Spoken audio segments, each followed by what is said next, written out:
Hello and welcome to the Work.Rest.Pray podcast.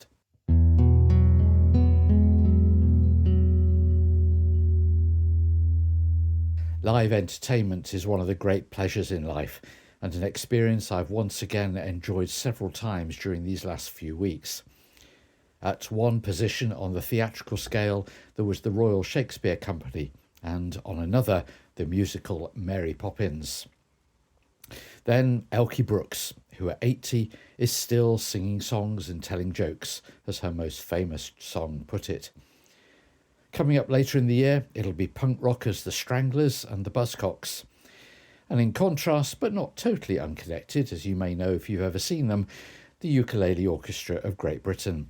On another scale, in terms of audience size, there were people like poet Richard Skinner and singer-songwriters Axford and Robinson, who joined me in the recent book launch events.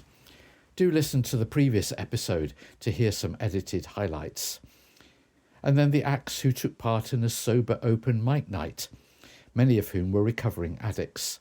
And there are details on my author website of other events featuring local talent. Having now finished reviewing the book I mentioned in the episode called Surveying the Landscape, I've moved on to Keeping the Ink Wet by UK-born, Vancouver-based priest, playwright and director Kevin G. Yell. In this book, he explores what the theatre can teach the church about worship. There are, of course, clear differences between being an actor on a stage and leading a service in the church, but there are also similarities. Both are playing a part. There is a strong element of performance.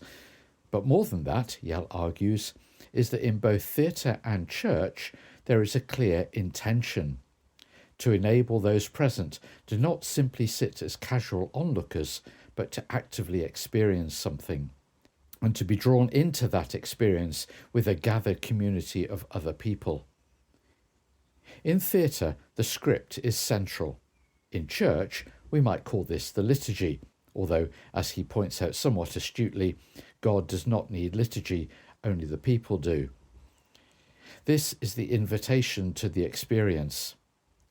Yell's key point for those leading worship, preaching or presiding is in the book's title, Keeping the Ink Wet.